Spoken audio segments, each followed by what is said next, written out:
Bienvenue dans Femmes Heureuses, le podcast, le rendez-vous incontournable pour toutes les femmes en quête de croissance. Je suis Coralie, coach de vie et passionnée de développement personnel. Mon objectif est simple, t'aider à libérer ton potentiel pour devenir la femme que tu as toujours voulu être et qui existe bel et bien à l'intérieur de toi. Alors, prépare-toi à te connecter, à t'épanouir et à briller. C'est parti! Bonjour mes femmes heureuses et bienvenue dans ce nouvel épisode du podcast. J'espère que vous allez toutes bien, que vous êtes prêtes à plonger dans un sujet super important. Alors voilà la question du jour. Combien de fois on s'est dit « Oh, c'est juste dans ma tête, ça n'a pas de conséquences » ou encore « Ce ne sont que des mots, ça ne va rien changer ». Soyons honnêtes, je crois qu'on l'a toutes fait à un moment ou un autre. En fait, c'est là qu'interviennent les deux grandes erreurs qu'on va décortiquer aujourd'hui. D'abord, on a cette tendance à croire que nos pensées n'ont pas de réel impact. On se dit que ce n'est que du blabla interne, qu'on peut penser ce qu'on veut sans que ça ait des effets réels. Et puis, il y a nos mots. On les utilise parfois sans réfléchir, sans vraiment mesurer la portée qu'ils peuvent avoir, que ce soit sur les autres ou sur nous-mêmes. Et pourtant, ce sont des petites bombes à retardement, ces pensées et ces mots. Oui, je vous le dis, des petites bombes, mais on ne les voit pas arriver. On pense que c'est juste dans notre tête ou dans l'air, et puis paf, sans s'en rendre compte, ils influencent nos choix, nos humeurs et même la manière dont on se perçoit.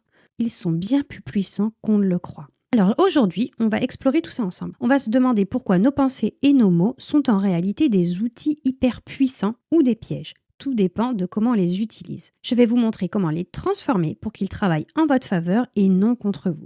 Au programme, on va parler un peu de psychologie et avec des petits clins d'œil aux neurosciences pour comprendre comment tout ça fonctionne dans notre cerveau. On va même s'inspirer de la PNL, la programmation neurolinguistique, pour voir comment nos pensées et nos mots influencent nos croyances et nos comportements. Bref, on va aller chercher du concret, du prouvé pour que vous ressortiez de cet épisode avec des clés vraiment utiles. Ces petites pensées qui nous viennent sans qu'on les invite ou ces mots qu'on les laisse sortir sans les peser, on va en parler avec légèreté et bienveillance parce qu'on est toutes dans le même bateau.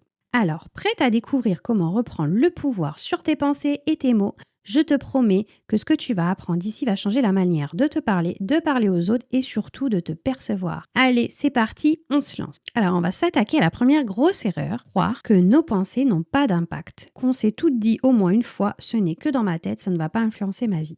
Mais est-ce vraiment le cas?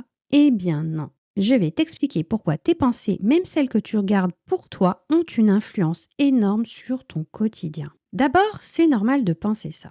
On vit dans un monde où on nous dit souvent « ce qui compte, c'est ce que tu fais parce que tu penses ». Résultat, tu as tendance à croire que tes pensées sont comme des petites bulles sans effet. Tu te dis « ce n'est pas parce que je pense que je ne suis pas capable que ça va changer quoi que ce soit ». Mais cette manière de voir les choses est un peu trompeuse. Imagine que tes pensées, même les plus banales, sont comme des petits messages que tu envoies à toi-même encore et encore. Si tu te dis tous les jours « je ne vais jamais y arriver », même si tu le penses juste quelques secondes, ton cerveau finit par enregistrer cette pensée comme une vérité. Les études en psychologie et neurosciences nous montrent que les pensées ont un pouvoir direct sur notre humeur et nos émotions.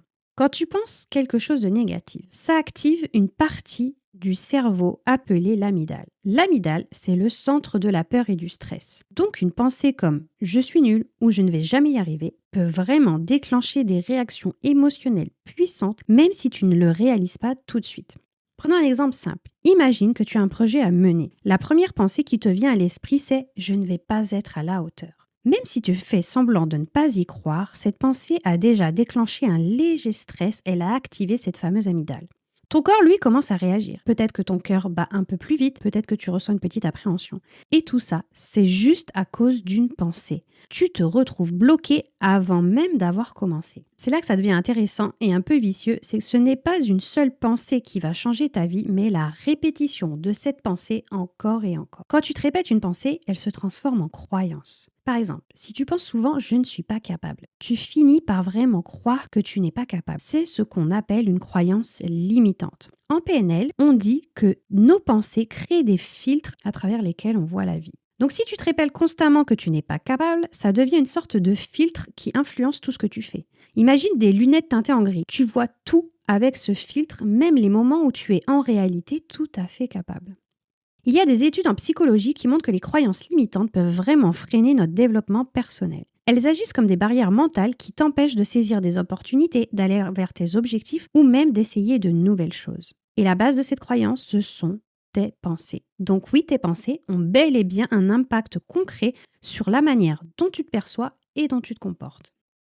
Ce qui est fou, c'est que tes pensées influencent même les choix que tu fais. Imagine un exercice simple. Tu souhaites changer de carrière, mais une petite pensée te dit « je n'ai pas les compétences pour ça ». Cette simple pensée peut te pousser à abandonner ton projet même sans que tu t'en rendes compte. Tu risques de te dire « finalement, je suis bien où je suis », alors que quelque part, au fond de toi, tu sais que tu as envie de changement.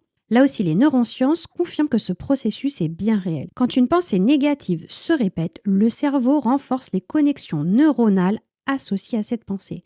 Plus tu penses « je ne suis pas assez bien », plus le cerveau crée des chemins neuronaux qui rendent cette pensée automatique. Ce qui veut dire qu'au fil du temps, ces pensées deviennent des réflexes, des manières de réagir sans même que tu aies à y réfléchir. Quand tu laisses ces pensées s'installer, elles finissent par impacter ton estime de toi. Elles deviennent comme des petites voix intérieures qui jugent et critiquent. C'est un peu comme si tu avais un coach intérieur, mais un coach qui n'est pas là pour t'encourager. Si tu te répètes tous les jours « je ne suis pas assez compétente »,« je suis trop comme ci, pas assez comme ça », tu finis par avoir une image de toi-même qui est bien loin de la réalité. Des recherches en psychologie positive montrent que cette manière de penser abaisse ton estime personnelle et ta satisfaction. En fait, tes pensées agissent comme un miroir qui reflète ta perception de toi-même. Si ce miroir est constamment teinté de négativité, alors tu finis par ne plus voir ce que tu as de bon, de fort et de capable en toi. Alors oui, je sais, ça fait un peu beaucoup là. Toutes ces pensées qui influencent tes émotions, tes choix, ton estime, mais reste bienveillante envers toi-même. Car sache qu'on a toutes ces pensées agaçantes qui répètent des trucs limitants sans cesse. Ce sont un peu comme des petites invitées qu'on n'a pas vraiment invitées et qui ne veulent plus repartir. Mais la bonne nouvelle, c'est que tu peux apprendre à les gérer, à les accueillir sans les laisser s'installer pour toujours. Alors maintenant qu'on a compris à quel point nos pensées peuvent influencer notre état d'esprit, nos émotions et même nos actions, la question est comment faire pour transformer tout ça en pensées positives et constructives. Parce qu'on va pas se mentir, les pensées négatives, ça arrive à tout le monde. Et l'idée ici, ce n'est pas de chercher à les supprimer, ce serait impossible, mais plutôt d'apprendre à les transformer pour qu'elles deviennent des alliés au lieu de te freiner. La première étape, c'est de prendre conscience de tes pensées. Souvent, elles passent comme des éclairs sans que tu y prêtes attention, mais c'est justement là qu'il faut changer ton approche. Je t'invite à essayer de regarder tes pensées un peu comme si tu regardais un film ou une série. Tu observes ce qui se passe sans chercher à tout de suite réagir ou juger. En psychologie, on appelle ça la pleine conscience ou encore l'observation sans jugement. C'est un peu comme devenir spectatrice de ton propre esprit. Un exemple concret, imagine que tu as cette pensée qui te vient. Je suis nulle, je n'arriverai jamais à faire ça. Au lieu de te laisser happer par cette pensée et de la croire, dis-toi juste « Ok, tiens, voilà une pensée qui est là, je la remarque. » C'est tout. Le simple fait de remarquer une pensée permet déjà de prendre du recul et d'empêcher cette pensée de devenir une vérité automatique. Maintenant que tu as pris conscience de tes pensées, tu vas les transformer. Et là, pas besoin d'aller chercher des affirmations irréelles. Tu n'as pas besoin de dire « je suis absolument génial et je réussis tout ce que je fais » alors que tu ne le ressens pas vraiment. Ce qui est important, c'est de remplacer une pensée limitante par une pensée qui te soutient vraiment, qui sonne vrai pour toi. Alors comment faire ? Imagine que ta pensée de départ est « je ne suis pas capable ». Tu peux la reformuler en disant « je vais faire de mon mieux et je suis en train d'apprendre ». Tu es dans le vrai, tu ne te mens pas à toi-même, mais tu reformules cette pensée de manière à ce qu'elle devienne un peu plus bienveillante, plus encourageante.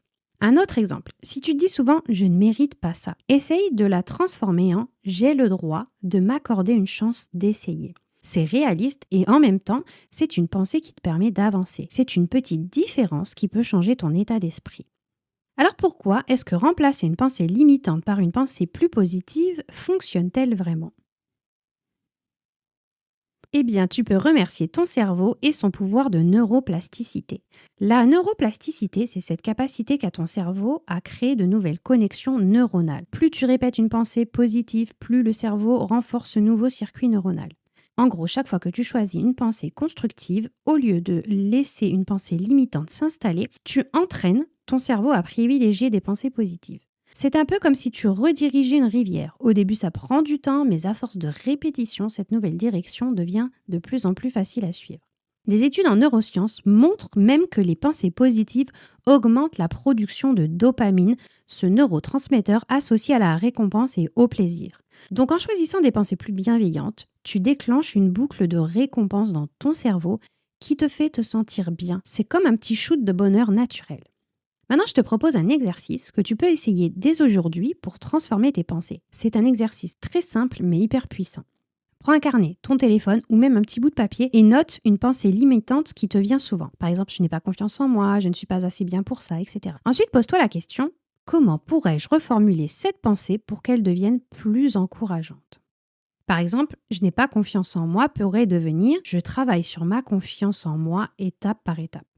Chaque fois que cette pensée limitante revient, essaie de lui substituer ta nouvelle pensée. Au début, ça demande un peu de pratique, mais tu verras qu'avec le temps, cette pensée plus positive deviendra de plus en plus naturelle.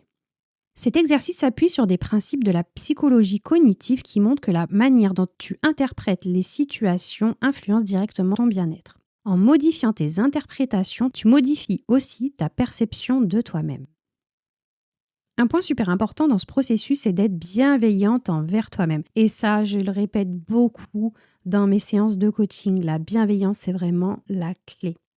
Transformer tes pensées ne doit pas devenir une nouvelle source de pression. Il ne s'agit pas de se dire « Oh non, j'ai encore eu une pensée négative, c'est catastrophique ». Mais plutôt « Ok, cette pensée est là, je l'accepte et je choisis de la transformer ». La recherche en psychologie positive et en autocompassion montre que se traiter avec bienveillance renforce ta résilience. Les études de Christine Neff, une chercheuse spécialisée dans l'autocompassion, montrent que les personnes qui s'encouragent elles-mêmes, plutôt que de critiquer, développent une meilleure estime de soi et une plus grande résilience face aux difficultés. Donc à chaque fois qu'une pensée négative te traverse, rappelle-toi que tu as le droit d'y répondre avec douceur. Entraîne-toi à te parler comme tu parlerais à ta meilleure amie. Imagine que cette amie te dise « Je ne vais jamais réussir ce projet ».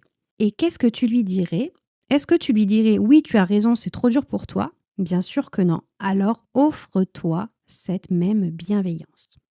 Prends conscience de tes pensées et les transformer, ça peut devenir un jeu. Par exemple, si une pensée négative arrive, donne-lui un nom rigolo ou imagine-la comme une petite créature un peu agaçante. Peut-être un petit gobelin des doutes qui vient te titiller. Rien que de l'imaginer de manière un peu comique peut te donner du recul. Alors oui, les pensées limitantes peuvent être lourdes, mais aussi tu peux t'en amuser un peu. Ça te permet de désamorcer la charge émotionnelle qu'elles apportent et de ne pas les prendre trop au sérieux. Alors, passons maintenant à la deuxième grosse erreur que l'on fait souvent sans même s'en rendre compte, c'est croire que nos mots n'ont pas de conséquences. On se dit souvent, ce ne sont que des mots, qui n'ont pas tant d'impact, surtout si ce sont des phrases jetées sur le moment, comme ça, sans vraiment réfléchir. Mais crois-moi, les mots, même ceux qu'on prononce sans y penser, ont un impact bien réel sur nous et sur les autres. En fait, c'est assez naturel de penser que tes mots n'ont pas une si grande importance. On vit dans un monde où les gens parlent vite, où les échanges sont souvent superficiels, surtout avec les réseaux sociaux. On est habitué à enchaîner les conversations, à exprimer nos pensées sans toujours y réfléchir, et parfois, on n'imagine pas que ces mots puissent laisser une empreinte.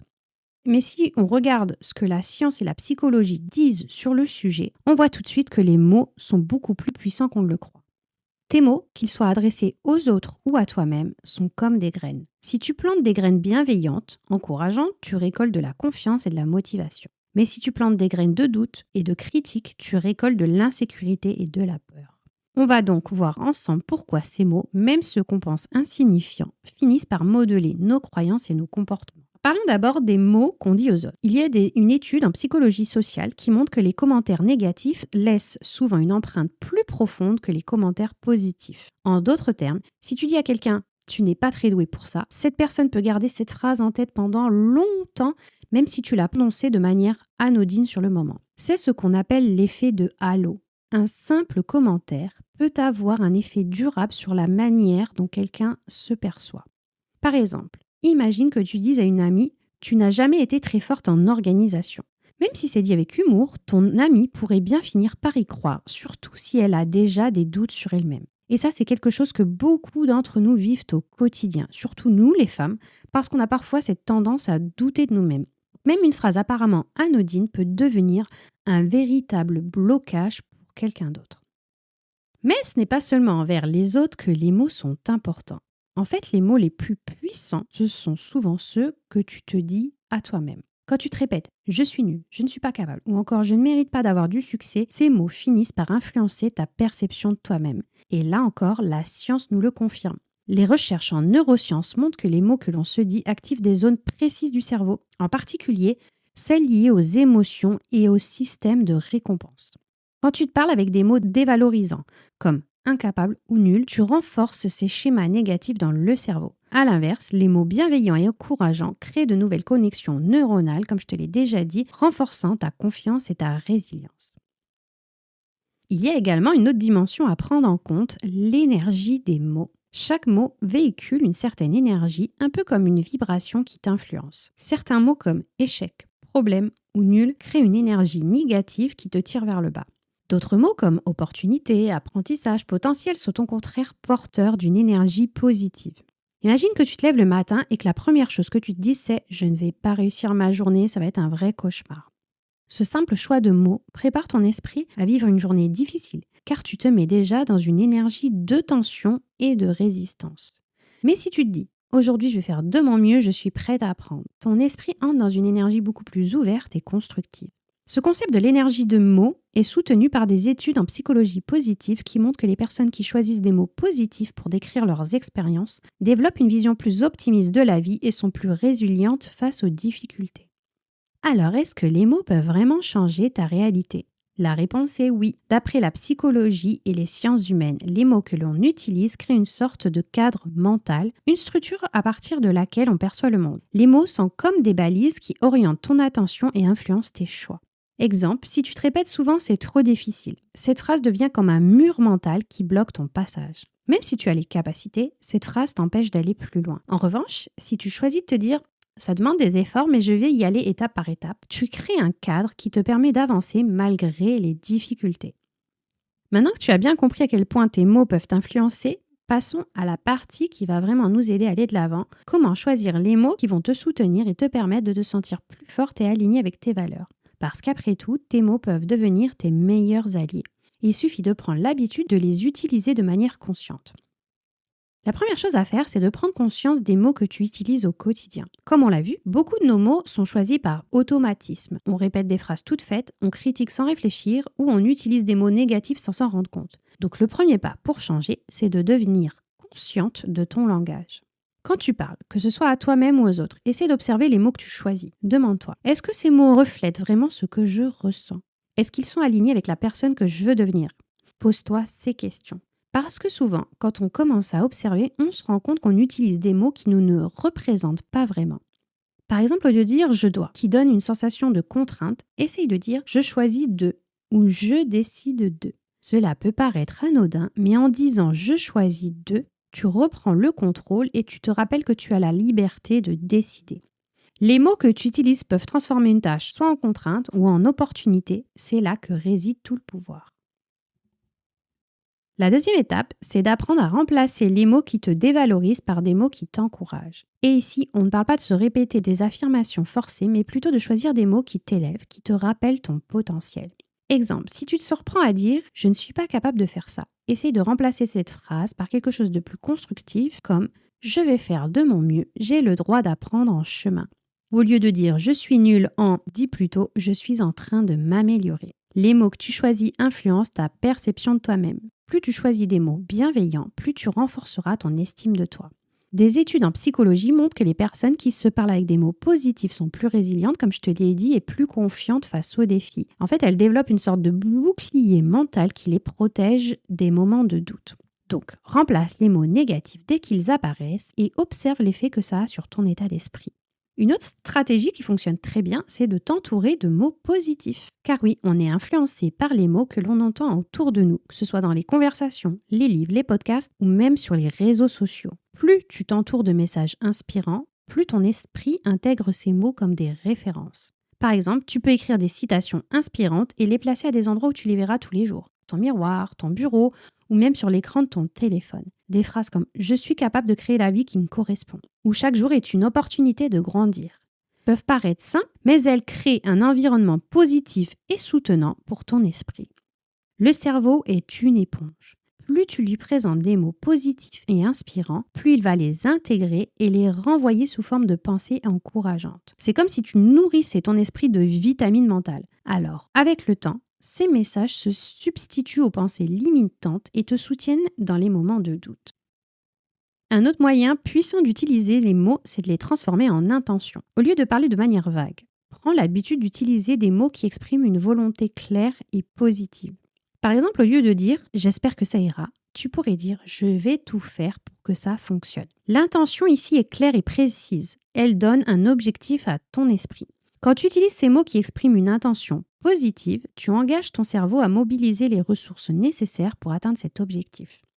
Cette approche est aussi utilisée en coaching. En formulant une intention positive, tu conditionnes ton esprit à chercher des solutions, à rester optimiste et à te concentrer sur le succès plutôt que sur l'échec. Donc, pense à chaque début de journée ou chaque nouveau projet, quelles sont les intentions que tu veux poser. Utilise des mots qui reflètent ta détermination et ton engagement. Pour terminer cette partie, je te propose un petit exercice que tu peux faire sur une semaine. Chaque jour, engage-toi à remplacer un mot ou une phrase négative par quelque chose de positif. Par exemple, si tu te surprends à dire « je suis débordé », remplace-le par « j'ai beaucoup de choses à faire, mais je vais y aller une étape à la fois ». En fin de journée, prends quelques minutes pour noter les mots que tu as choisis et observe l'effet que ça a eu sur toi. Est-ce que tu te sens plus légère, plus confiante ? L'objectif, c'est de te rendre compte par toi-même de la puissance de ces mots. Voilà mes femmes heureuses, on arrive déjà à la fin de cet épisode. J'espère qu'il t'aura aidé à prendre conscience de l'importance de tes pensées et de tes mots et de leur impact dans ta vie quotidienne. On a vu ensemble que bien souvent on sous-estime le pouvoir de ce qu'on se dit dans notre tête et de ce qu'on dit à voix haute, que ce soit envers soi-même ou envers les autres. Alors pour résumer, souviens-toi des 2 grandes erreurs que l'on fait si facilement. D'abord, croire que nos pensées n'ont aucune conséquence et ensuite penser que nos mots sont sans impact. Comme on l'a vu, chaque pensée et chaque mot est une petite graine. Tu as le choix de planter des graines bienveillantes, motivantes, qui te permettront de grandir et de t'épanouir, ou bien des graines de doute et de critique qui risquent de te freiner.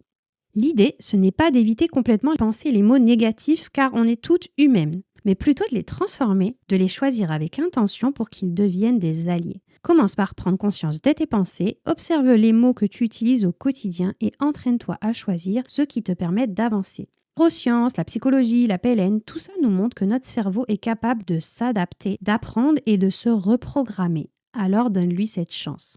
Et n'oublie pas, tu as le droit de te parler avec douceur, de te traiter comme ta meilleure amie. Avec le temps, ces petits changements feront toute la différence. Pour aller plus loin, je t'invite à appliquer un de ces exercices qu'on a vus ensemble aujourd'hui, même le plus simple. Juste un mot, un changement de perspective. Tu verras à force que ça deviendra un réflexe. Et si tu souhaites vraiment travailler en profondeur sur ton discours intérieur et ton bien-être, sache que j'accompagne des femmes comme toi en coaching. On y travaillera ensemble en douceur et avec bienveillance pour t'aider à te libérer de ces schémas limitants et à construire un état d'esprit qui soutient vraiment tes objectifs de vie. Alors si tu te sens prête à entamer ce beau chemin, je serai ravie de t'accompagner. Et sinon, prends déjà le temps d'appliquer quelques-unes des clés de cet épisode et observe les petits changements dans ta manière de te sentir au quotidien. Merci d'avoir été là, d'avoir pris ce moment pour toi aujourd'hui. Si cet épisode t'a parlé, n'hésite pas à le partager avec une amie, à l'écouter de nouveau quand tu en as besoin et bien sûr à découvrir les autres épisodes pour d'autres conseils et réflexions sur le bien-être mental. Prends soin de toi et on se retrouve très vite pour un nouvel épisode.